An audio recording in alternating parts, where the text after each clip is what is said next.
Hello and welcome to the DM's Book Club, a weekly book club podcast where we talk about some Dungeons & Dragons and discuss how we might include it in our role-playing campaigns. Today, Hamilton is not here. I have a brand new, awesome co-host for this special episode. Wonderful co-host, could you please introduce yourself? Oh man, I thought I was a guest. Oh no, immediately gone wrong. Hello, incredible people. I am Jess Jewell. I am the producer for Three Black Halflings. I am a player and DM on Questing Time, and I'm an all-round rad lad. Yeah, that's about as much promotion as I get to do for myself.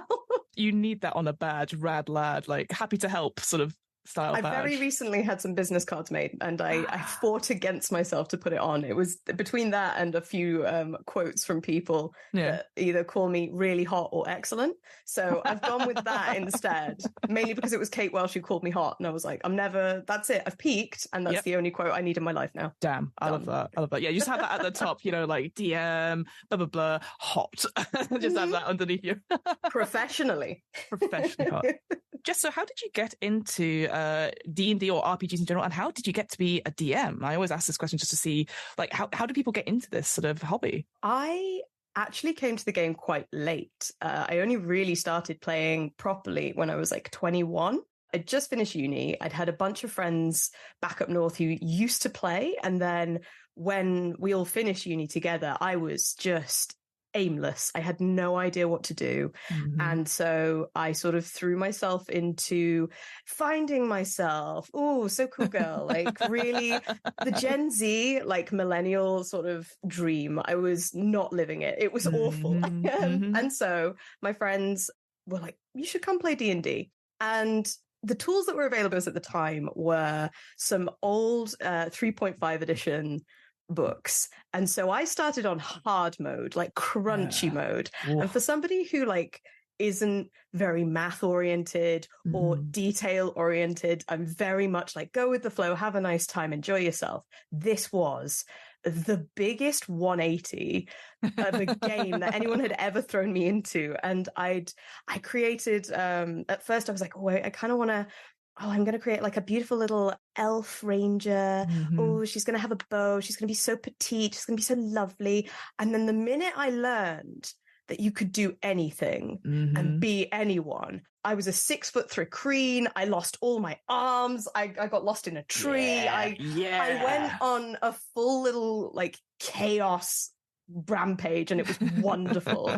And I immediately fell in love. I usually lost interest around combat because there was so much going on and so many different roles, and then eventually sort of came back for all of the we go and explore the town and I make friends with everyone, but I can't communicate because I'm a bug and I don't have a mouth. Isn't it great? Telepathy.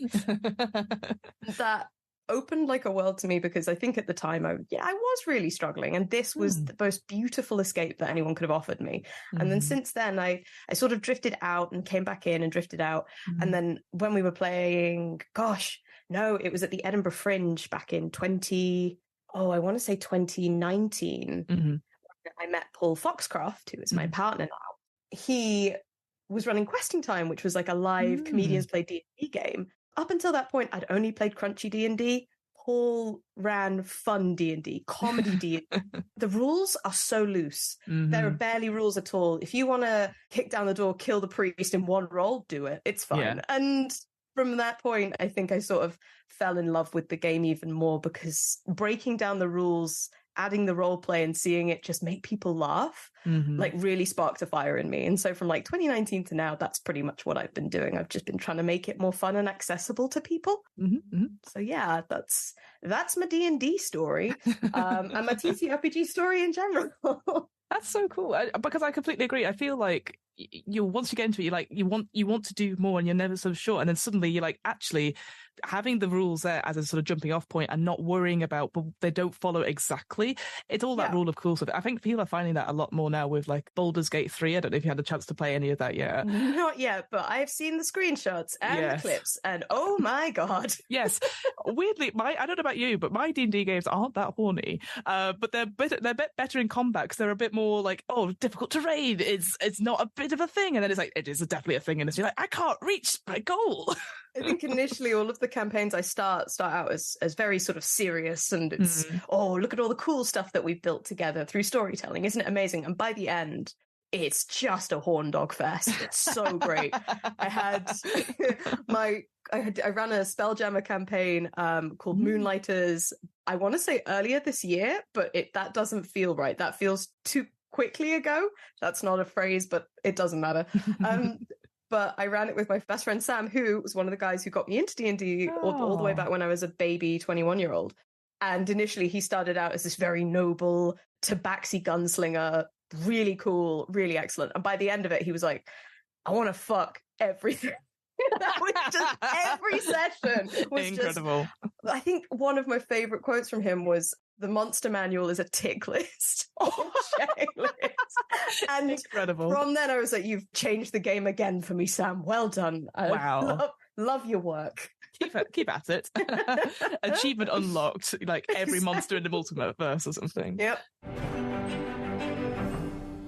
So then, what have you brought for us to talk about today? What is our topic for this episode of DM's Book Club? So, topically, from me sort of breaking down rules and learning that you don't have to have rules to have fun, I've brought the Advanced Dungeons and Dragons, also known as second edition, Encyclopedia Magica, Volume 1, which was, I found in the flat when we were doing a clear out.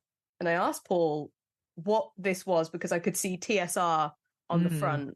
And immediately that sort of sparked issues, I think, considering all of the controversy they were involved in sort of the end of last year, this year.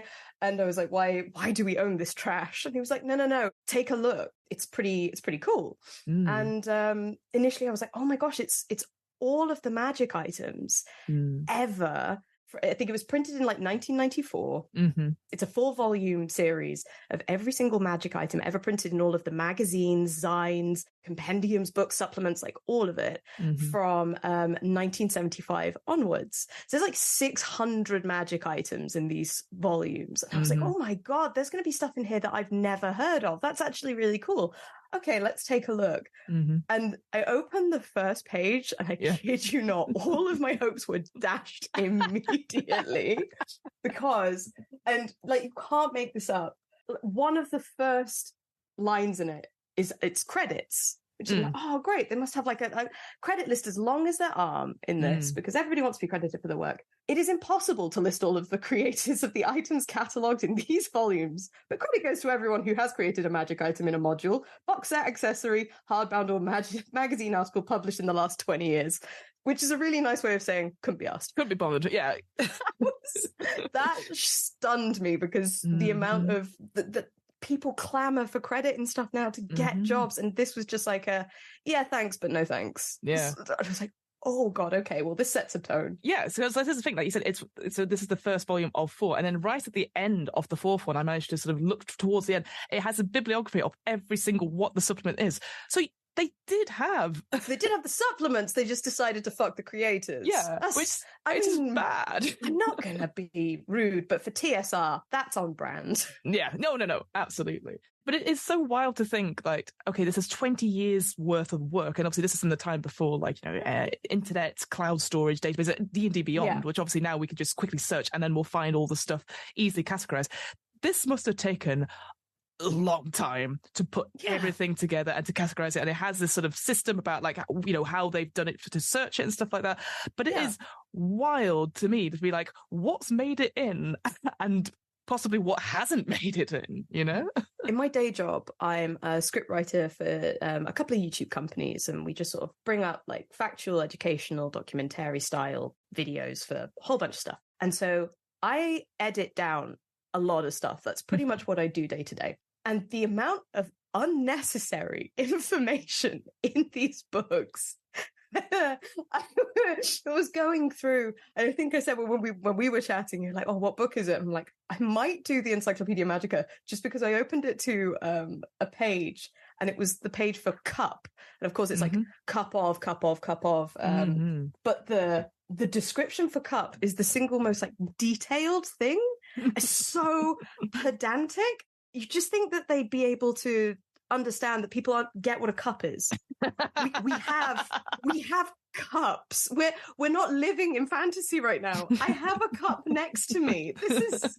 I just thought it was... wait, a magic item next to you. No, I don't trust that at all. But it was just the most incredible, we couldn't possibly credit anyone.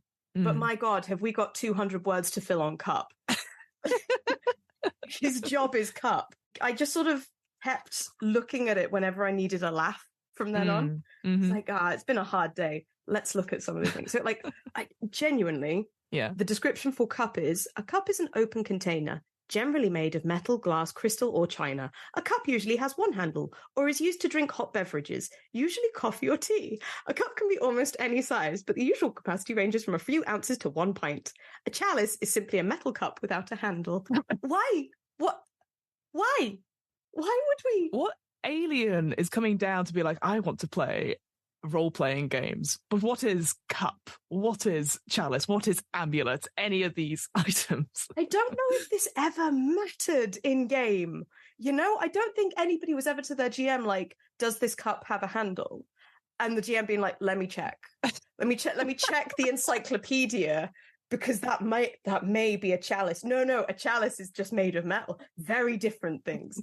Very different. Let's take us out of the fantasy for a minute to look at the fucking pedantic nature of cup. But that's the thing. It feels like that it's interesting because when you go into it, yes, it makes sense in the sense of what my vision of like early D&D was. It's like rules for everything, descriptions for everything. Yeah. But then you get into, as I'm sure we'll pick out a few ones that we found, and you're like, how did this make it? This feels too silly. It feels like this is a one-off thing that someone went, fuck it, put that in, and then it just somehow became canon. You're like, how did there must have been some requirements stuff, and it just happened to slip past, and all those people who are like, okay, I guess we could have this in, but then it's just there, I think the proofing for this was lacking. I don't think it was thoroughly looked over. I think maybe the formatting was like, I would say prioritized. I mean, some of the art in this is misogynistic as hell, but very pretty. Yes. And, large pages taken up by, women scantily clad looking at cup, for instance. And I think that was just prioritized over, getting anything else right. I will show you. I don't know if you can see over this, but so that image of like two ladies looking at a hovering gold thing, but the lady at the back, I feel like something's wrong with her body. I'm not entirely sure what it is. It's because I think they've removed the ribs towards That's what it is. The bottom end, so she sort of bends in half like a bad croissant sort of thing.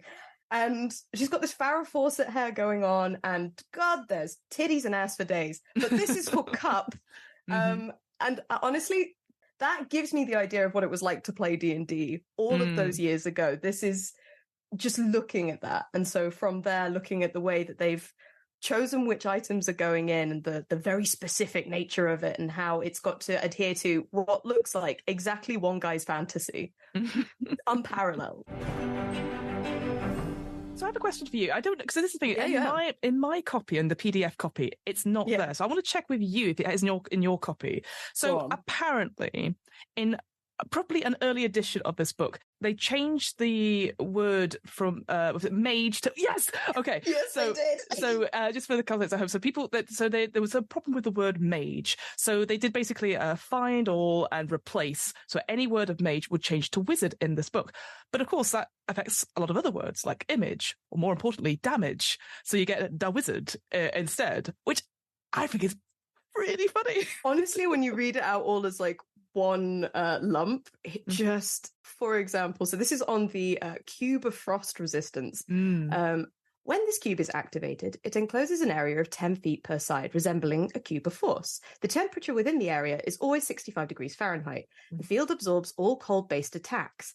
However, if the field is subjected to more than 50 points of cold da wizard in any turn, it collapses and cannot be renewed for an hour. If it receives over 100 points of da wizard in one turn, the cube is destroyed. And it's great. I love it. I love it. Apparently that typo occurs on 16 pages, and I'm going to find them all. Yes. That's going to be like my Where's Wally quest. Because it reminds me of, I'm sure it's on the, the Reddit forums and stuff like that. So, when you cast a spell, but you change one letter, that's what it kind of reminds me of. It's just, and so I would be very happy to include the wizard in as some sort of damage type and just go run the Ring of Find and Replace yes, instead absolutely. of like Ring of the Grammarian or something like that. Yes, absolutely. I love the small edits and issues with books like that. There is, because I think you find now with a load of Kickstarter projects and a lot of people who are putting out books on their own for the first time, which is so cool and so exciting. And the fact that we can do that now is amazing. Incredible. You will find typos and you will find issues because proofing's not 100%. However, TSR was at the top of its game when it released these plastic leather-bound books. And I just love the fact that somebody couldn't just went, nah, it's fine. We're not going to proof it. It's fine. I'm sure it's fine. Yes. Either that or they just really loved e-wizard as a word. E-wizard. Silent e-wizard. Feels like maybe, I don't know if Apple was around then at that point, but I just like, again, it's maybe some branding.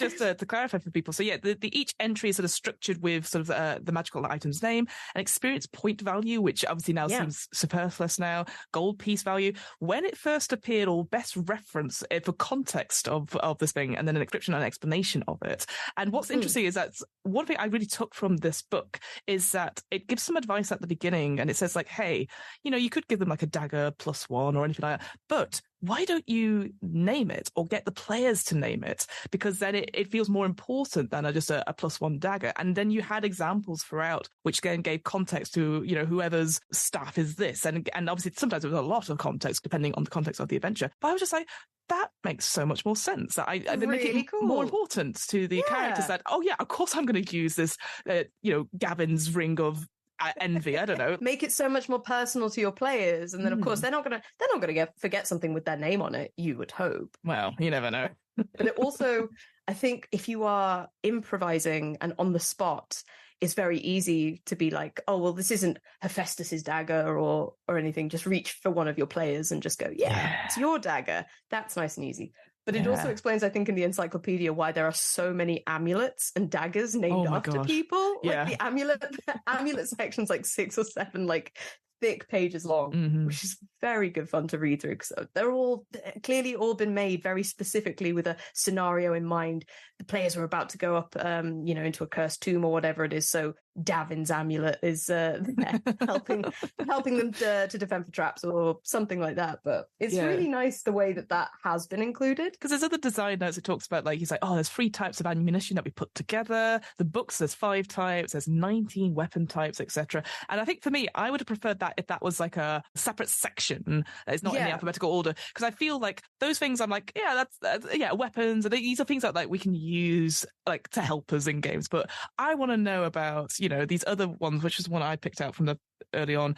I picked out, I'm going to say this name wrong, Arkandrake's Refreshment Simulacrum, which is essentially somebody's just designed a vending machine. And only the person that has designed it, the wizard that's designed it, can get the Coke out of the machine, the cola out of the machine, and everyone else has to roll for it. And I was like, incredible. How did this get? A wizard gatekeeping Coke. That feels right. For this game, for sure. There was one, I'm going to see if I can find it. Dust of Allergy, I believe it was. Oh, yeah. I feel like someone clearly sort of brought that up in a game, maybe just to dig at another player and be like, it looks like your High Wood Elf's got some pretty severe allergies there. You rolling that one? Ooh, the Dust of Allergy is coming out. Cannot find it for the life of me. So one thing I think that's a little bit confusing about it is because all of the elements are dagger and then all of the naming conventions, it's kind of hard to orient yourself within the book when trying to find something specific. So it has that category of overall like dagger or dust, etc. And then it'd be like of cleansing, of this. And then every so often you'll have one randomly in the middle. I think there was the one, it was like Arabella's Huggable Bear randomly. And that was like, that's terrifying. Why is that a thing? They never explain. I really wish with these they had like a little bit of story, but I also understand context. that if that was the case, then we'd have the full encyclopedia of knowledge just like on shelves that would take up an entire shelf space, and I guess that's just not what they had in mind. But also, there was the original Deck of Many Things, and then the Deck of Many Things 2. What a sequel. Return of the Deck of Many Things. Which I've really enjoyed. And then like a tarot version as well, and especially when you have like the Book of Many Things, which is just coming out as well, and it does detail a bit of the history about those things and where you can find them in those adventures. It's interesting enough that book, the Book of Many Things, and the previous book, it does talk about like the history of how we got to this point, and I'm like, I like that. I find that really helpful, because then I can go see these different supplements and go there. And they do credit people as well, compared to this book, which is like, everyone well done. You did good. You don't get credits, but we'll take your items and put them in here and sell them for profit. Thank you.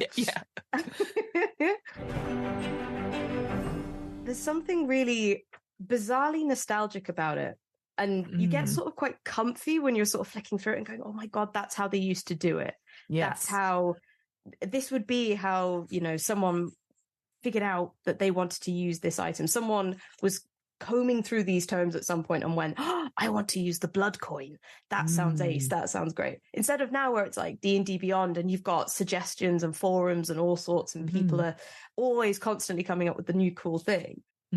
But then occasionally you'll just come across some of the most racist art you've ever seen and go, I'm back to reality. This is good. I saw, because I had a quick look through the other ones, there was the girdle of femininity and masculinity. And of course, it's a curse to be put as the other gender, and you can't remove it unless you have this. And it's just a bit like, cool, guys. And then with the girdle ones, it was interesting because 10% of them will neuter the character. And you're like, I feel like we don't need that as a... Why is this in the book?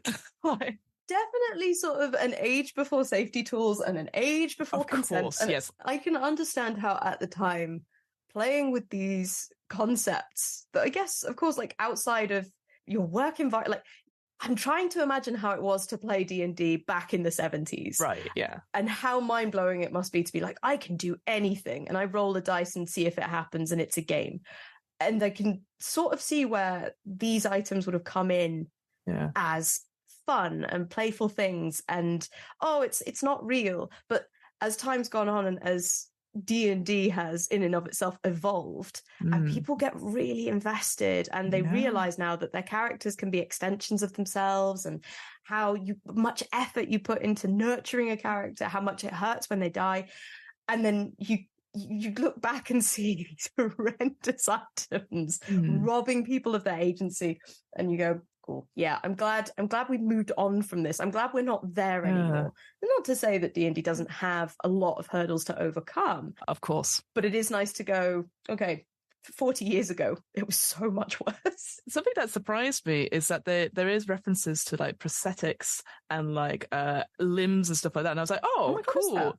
But then afterwards, the first entries it's, you know, it would be like, you know, leg of, hand of, and it'd be like, of doom, of death. And I go, leg of doom. I'm like, no, okay. But it's like, it's interesting that for some things they were like thinking it, like, you know, it was like, okay, the idea, yes, but let's think about other things. Like, and there'll be definitely ones which like doesn't necessarily help them fully, you know, integrate into society. People can see it, and it's like, it's not about that though. It's about helping people who maybe don't have the same appendages or walking ability that's everyone else. It's so it was very interesting to read from. I did have to do searches like of doom and see how many artifacts came up, and let me tell you, lots. Because you add of doom to any item and it is immediately 20, 30, 50, 100% cooler. Yeah. I want everything to be of doom, ideally, but my GM at the moment won't allow that, and that's fine. I'll struggle on, Jordan. But that's okay. I love that everybody sort of the time and of the era was in that same headspace. But coming back to prosthetics and aids, the fact that they were thinking about that disproves with everything that was happening with the combat wheelchair, when that first sort of came in, and the discourse around that, and the amount of vitriol from older players being like, people will just magic themselves better, live in fantasy.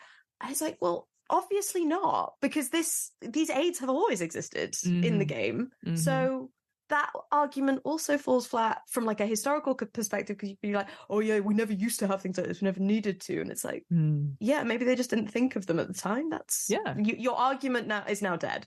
And again, going back, seeing, learning, and realizing, that's quite nice. There's a story that I have. So I played a game recently. I won something. I got to play in a game done by a famous DM, and I was name the famous DM. I can't. I'll tell you after the recording, because it is interesting.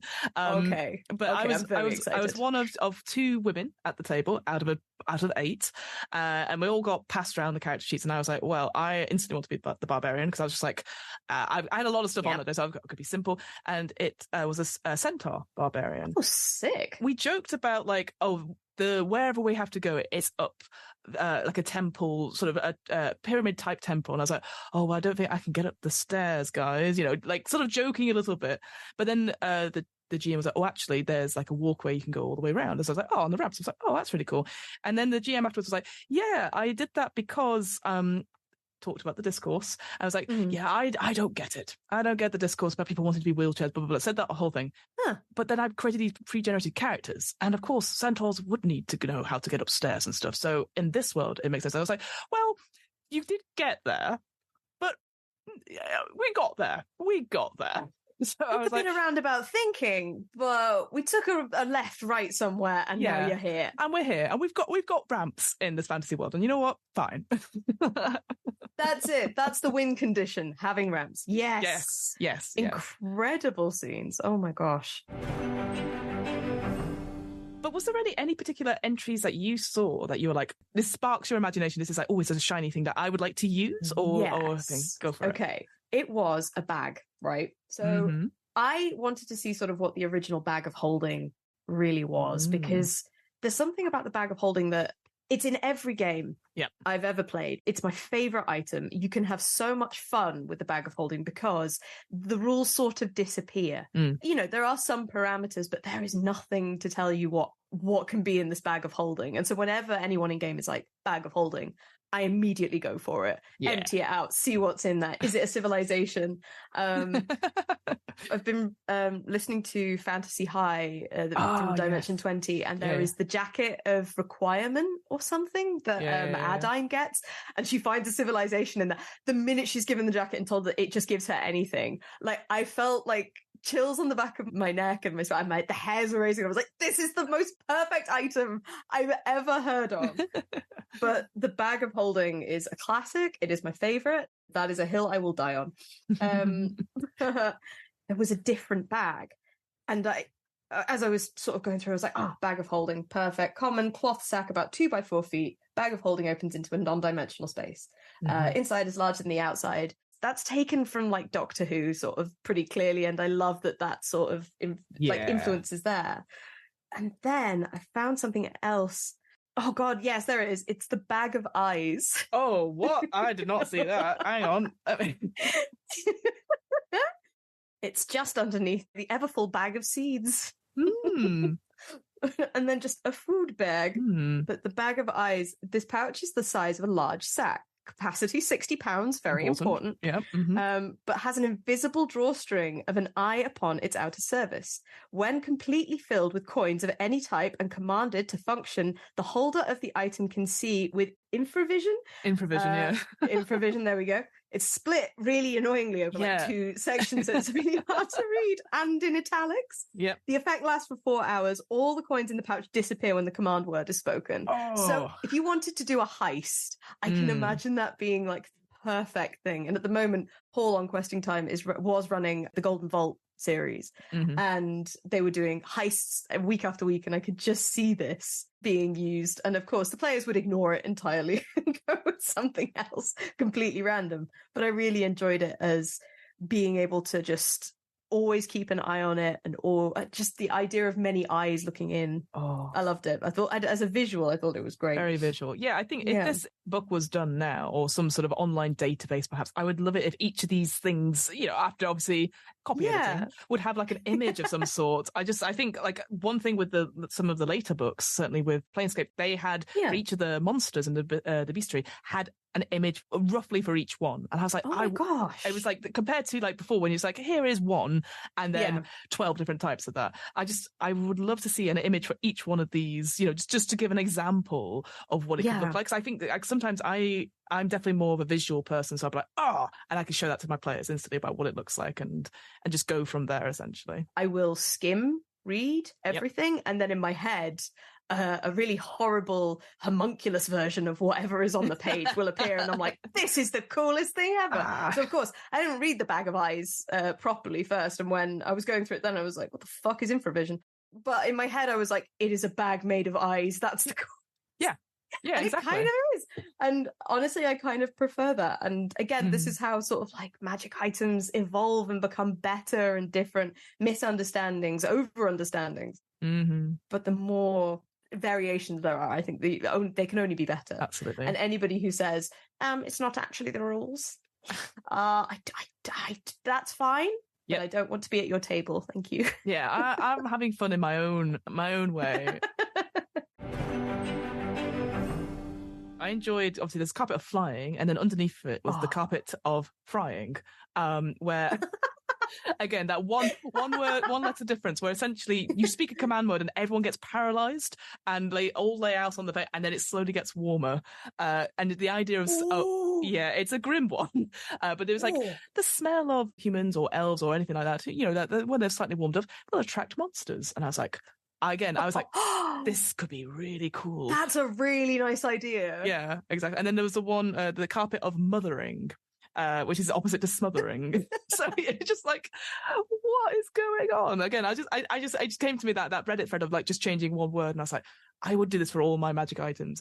Ultimately, the thing I got from having a quick look at all these books is that I would love this. Again, I'm sure someone has put up like a huge database of all this anyway, so you could easily search it. But like, I could imagine like, if you were doing like a immersive show or show in person, you're like, they find a magic item. Can someone call out a number between 1 and whatever?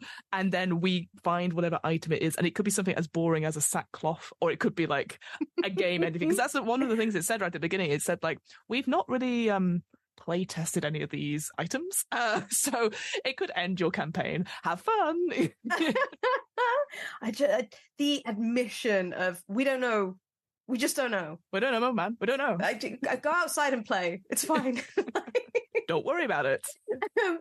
There might be dangers. Who knows? There are loads of tables in here for things that you can find in pouches, things that you can find in chests.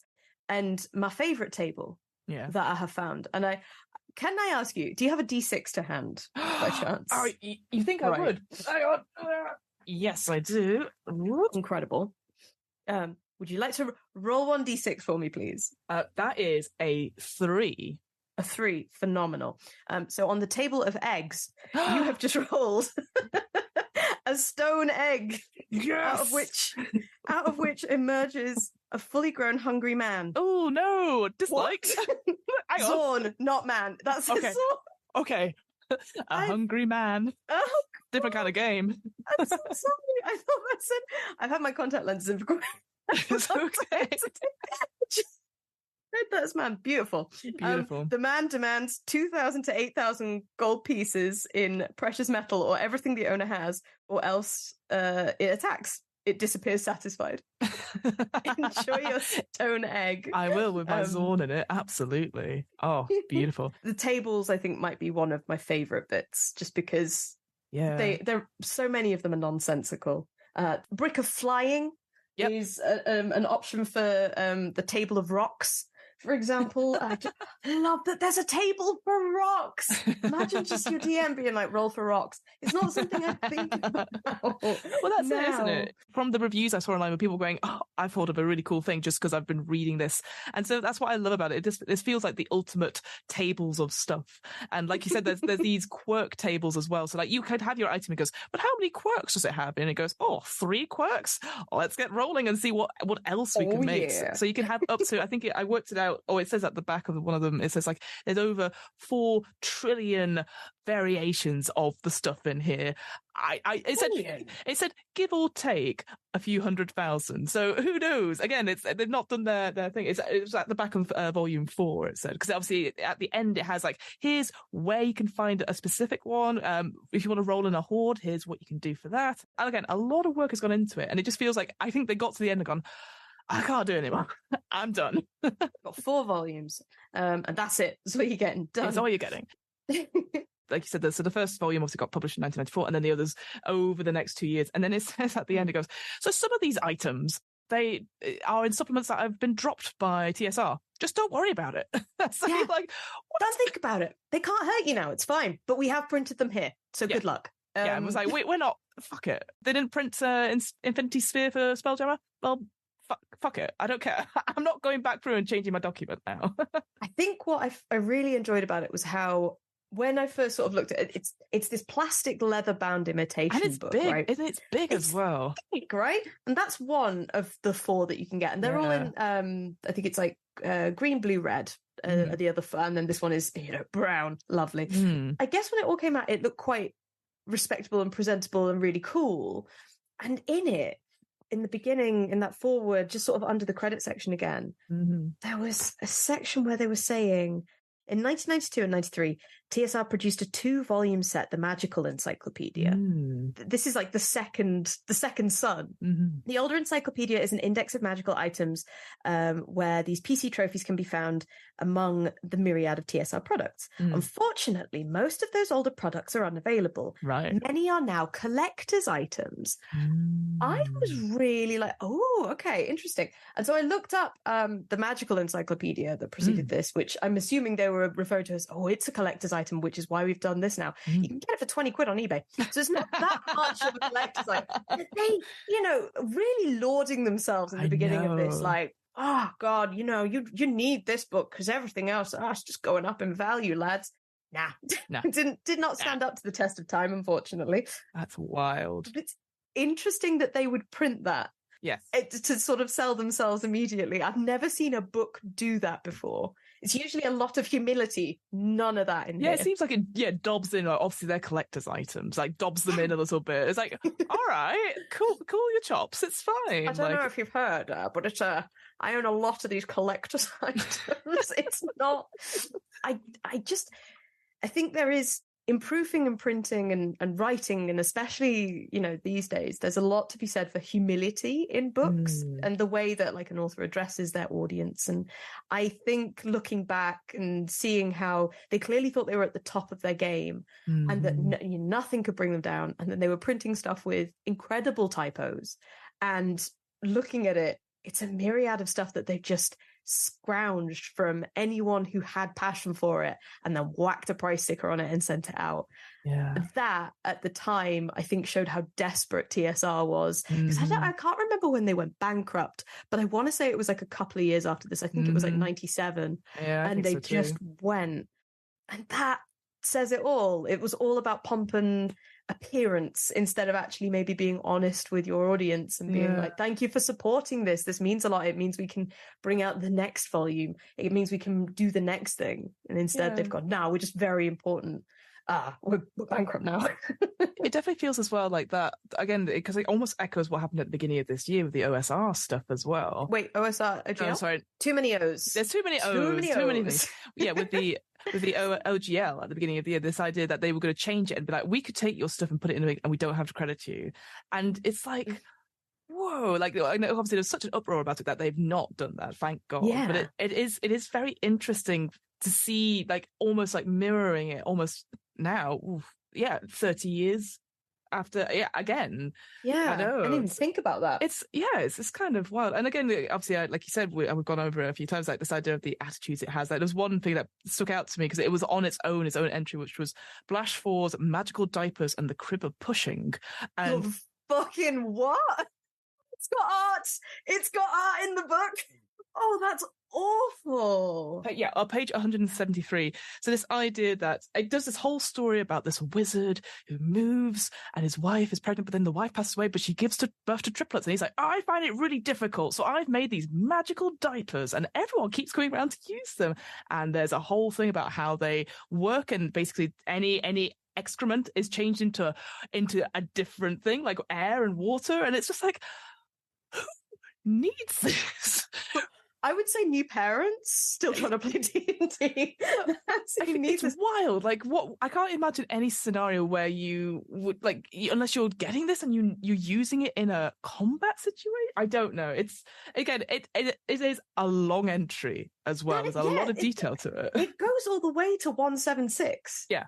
and one of those pages. Have you seen the art for it? It's very grim, isn't it? It's bizarre. I'm sorry. We've got painted ladies, like beautifully coloured, with a cup and titties for days, and then we've got the grimdark future, where what I can only think of as these parents look like they're about to eat that child. Yeah, that child is trapped in that cradle with whatever the mobile is above it. I'm not entirely sure. I think it's bits of rock and crystal, but it could also be could be anything. Falcon at the end of the crib. I have questions. But again, it makes you think, God, you really could make an item for any occasion and for any adventure, and I don't know, it might be used at some point. It feels like, again, for this particular one, what adventure was it? It says the Book of Wondrous Inventions. So it's not even a bloody adventure. It's just a bit of history. Yeah, someone kept asking me questions about, but what did it do with the kids? Was that not really difficult? And he goes, no. I think you find he invented something to help him with childcare. Look, it's your fantasy. You live it however you want. I'm just amazed that has gotten... There are some really cool concepts in here. Mm-hmm. And, like, there's some smaller pieces of art where, like, a guy has trapped an ogre in a bottle, and things like that. The bottle of trapping, I imagine that is. I am correct. And then this has got a full page. Full page art. A full page of art of three pretty creepy-looking guys and a baby that looks suspiciously... just suspicious, I'm gonna say, and a bird. I don't quite understand the thinking. There's also flowers, like a flower bed. I feel like it's coming out. I feel like in the cradle, like it feels. Anyway, as you can tell, it's one of those things where we go, "What?" and the listeners are like, "What are you talking about?" It is available as a PDF. All four of them there's a bundle on DM's Guild, so do go check it out. And just because it is, I think for laughs. It's just, I think, like I said, I feel like I can definitely use it for something. And yes, as we sort of talked about throughout this episode, there's problematic stuff. The language is definitely archaic and stuff like that. But there's stuff in it where you're like, actually, I could use this in some way. And it's up to you, the GM, to be like, let's make it make sense for you, rather than just like throwing it out there. Although, like I said, the idea of me just like, yeah, let's roll for it. Okay, it is the what's the other one I found in one of the other books was like omelet of the plains, where you have it's basically it's in like some sort of polystyrene like thing, and it's an egg, like an omelet, sorry. And the more you wait for it open, the more ugly and awful it gets, and then you try to eat it and you realize that's why there's a second bag in it, is that you're going to be sick in the place. It's something and it's like it talks about airline symbols and stuff like that. So again, it's like somebody has written into whatever magazine, whatever supplement has gone, oh, here's a magic item. Because Dragon Plus used to do that as well. There used to be like, here's the theme. We want items that you'd find in a Ravenloft campaign. And so people would write in with some items, and then they'd have an artist draw like the top 3 or something. So I can imagine people like doing competitions for this sort of thing. And then people have gone, yeah, we'll use that in an adventure. It's not gonna matter. And then you find it in like official books later on. Like, speaking of pretty much that, at the beginning of sort of last year, Paul and I were at D&D in a castle. Paul was running operations there, and as part of it, he was sort of providing these scrolls with magic items he was making up sort of on the fly.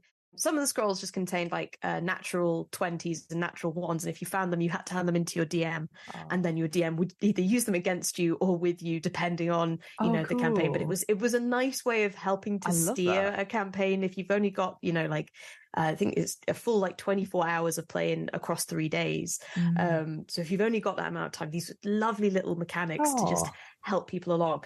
And some of them were just to hinder. And one of my favorites that we ended up bringing back was the circlet of rat control. Sort of made it having, I think we were having a joke or something about Ratatouille, and he made this. And the circlet of rat control, of course, would sit on the head, and it would allow a rat to control a person or whatever was under the circlet for as long as the rat was within the circlet. Amazing. Hilarious. Ha ha ha. Even as you read it, you're having a nice time. But whether you use it or not, completely different. And I remember seeing it and going, that's quite fun. Love it. And I was playing in Mark Mear's game during that time. And I was playing a character called Biff. He's a tiny grung. He's ridiculous, stupid, designed to be an NPC that's easily killable to add emotion, tension, whatever you need to a story, or just help all around. Biff ended up helping take down the big bad by throwing the circlet of rat control amazing onto the guy's head. And I think we had our ranger polymorph into a rat and then go on to the head. And it was beautiful. And it's the dumb items like that have a special place in my heart. Absolutely. Designed to make you laugh, and then if they have an incredible impact, it raises it to another level. But that is like, again, and we've talked about it before on the M's Book Club. So the D&D film, whilst people like it or hate it, what I loved about it was like the big final battle at the end, where just everyone's just throwing everything. I was like, that is exactly what happens in our campaign. It was like, yes. What have you got? Scroll. It's like, and that must have been such a fucking cool moment to be like, it's worked. I'm a big fan. One of my foundries as a GM is like, I love out of the box thinking and justifications as an improviser. So when people go, how does this work with the circle of rat control? People and the GM's like, oh yeah, it does. This is fucking cool. Oh, we're going with it. Yeah, how fucking cool. As a GM, I really love getting people to roll for something. Roll a D100.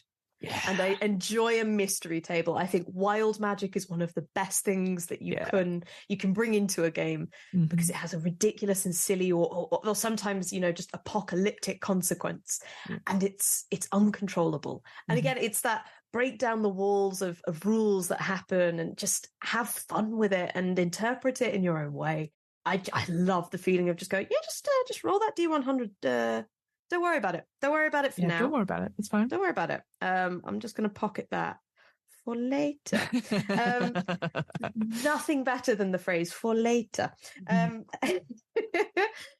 Seeing people, I think, engage with items because they've got an idea of what that looks like and they know it's about their person. It's like, it's the same as your character having a weapon or armor or something that they use in every single combat or in every single instance.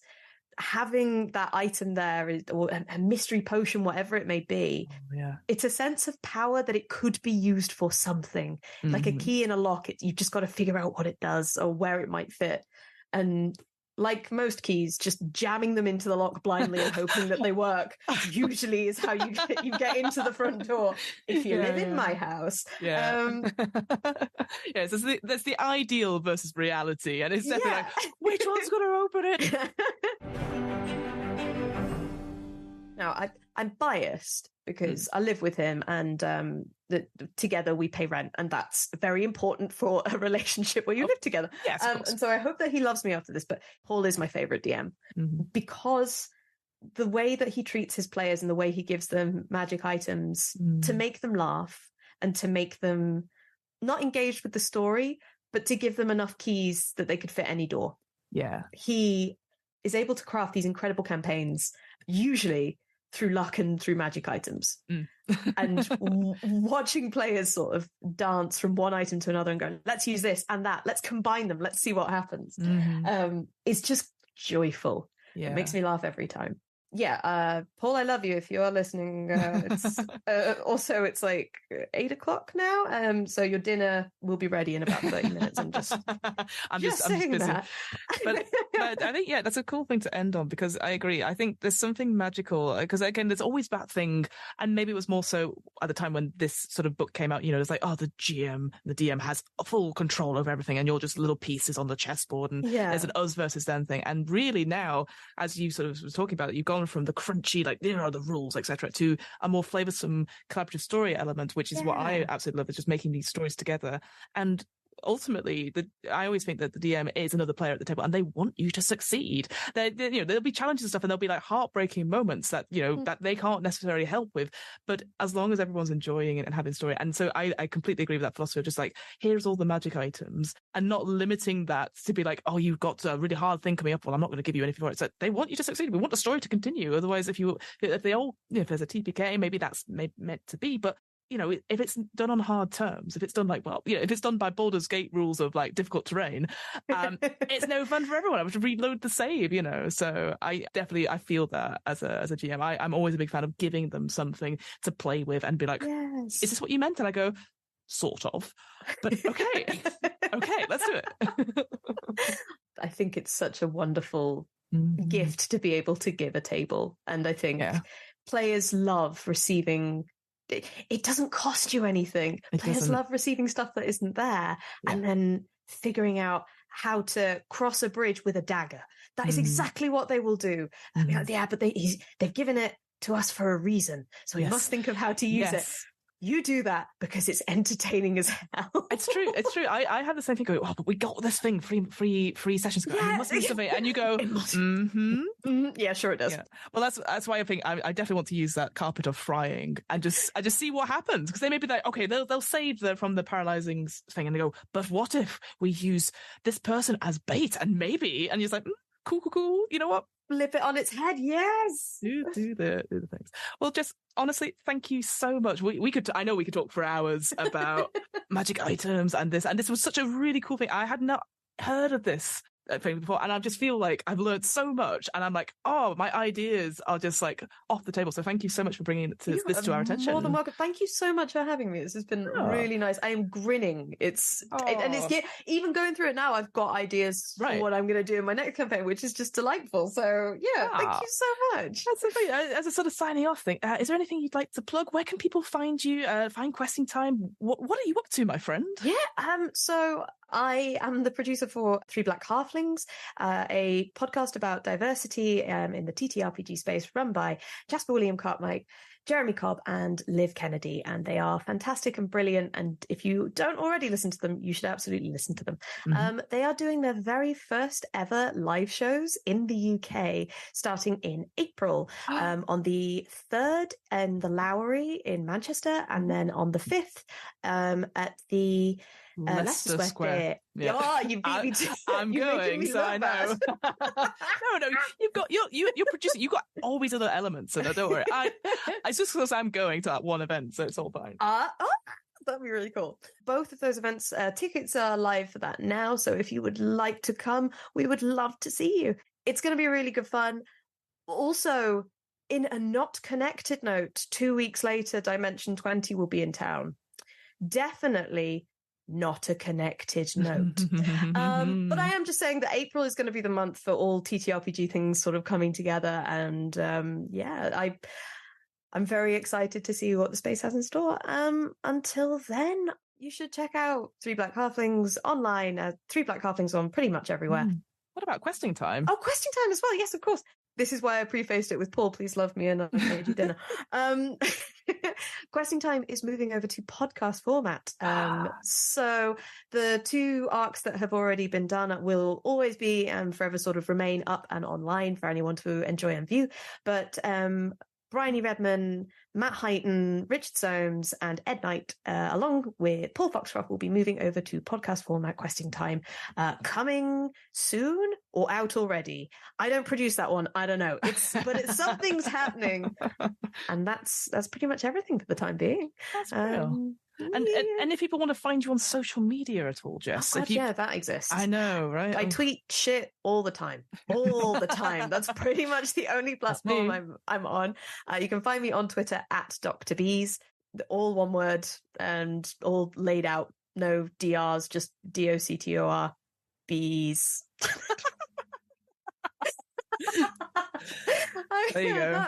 There we go. That's how I'm doing that from now on. That was fun. Or you can find me on Instagram at Julahoop, like hula hoop, but my last name and then a hoop. Because why keep anything simple? No, don't be ridiculous. You're going to be hard to find. That's the whole point. Those people who find you, they're dedicated to D&D. Exactly. And I appreciate you. Shout out to my homies, you real ones. Like and subscribe. Oh, God, don't. I work on YouTube. I know. That hurt me in the soul. Well, with all that out of the way, thank you so much, Jess, for coming on the show. Thank you so much for having me. I've had a really lovely time. Yeah.